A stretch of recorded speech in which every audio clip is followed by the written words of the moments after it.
প্রতিটা রুহু, প্রতিটা মানুষ মালাকুল মাউতকে দেখতে পায়। আপনিও দেখবেন, আমিও দেখব। মুমিনদের কাছে এসে মালাকুল মাউত একজন যুবকের বেশে সাদা ধবধবে জুব্বা পরে সুগন্ধি মেখে মুমূর্ষু ব্যক্তির শিয়রে বসে বলে, ইয়া আইয়াতুহান নাফসুল মুতমাইন্না, হে প্রশান্ত আত্মা, উখরুজি ইলা মাগফিরাতুল্লাহি ওয়া রিদওয়ানি, আল্লাহর ক্ষমা আর দয়ার দিকে বের হয়ে আসো। বলা মাত্রই মুমিনের আত্মাটা স্মুথলি বের হয়ে আসে। কাফান মিন আকফানিল জান্নাহ, হানুত মিন হানুতিল জান্নাহ, জান্নাত থেকে আনা সুগন্ধি কাফনের মধ্যে পেঁচিয়ে তিনি রূহটাকে নিয়ে ইল্লিনে চলে যায়। সরাসরি দেখে মালাকুল মাউতকে।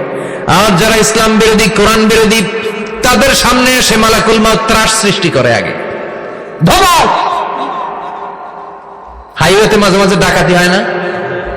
বাসগুলোর মধ্যে যখন ডাকাতি হয়, বাসে থাকে 50 জন, ডাকাত ঢুকে 5 জন। এই 5 জনের ভয়ে সবগুলো পেশাব করে দেয়, কারণ ত্রাস সৃষ্টি করে। এসেই চাইনিজ কুড়াল দিয়ে আগে কুবায় দেয় 4-5 জনের। রক্ত দেখে কি দেওয়ার সব আগে রেডি করে রাখে।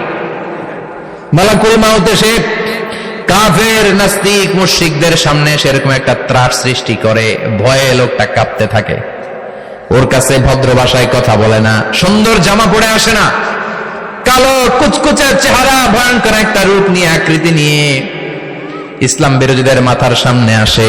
দুর্গন্ধযুক্ত চেহারার দেহ নিয়ে ধমক দিয়ে বলে, ও পাপাত্তা, ইয়া আইয়াতুহান নাফসুল খাবিসা উখরুজি ইলা গাদাবিল্লাহ, হে পাপাত্তা, আল্লাহর রাগ, ক্রোধ আর গজবের দিকে বের হয়ে আয়। মুমিনের আত্মা বলার সাথে সাথে যেমনি মুমিনের দেহ থেকে বের হয়ে জান্নাতি কাফনের ভেতরে ঢুকে, কাফেরদের আত্মাও কি এরকম তাড়াতাড়ি বেরোতে চায় নাকি? কাফেরদের আত্মা বেরোতে চায় না, ডানে দৌড়।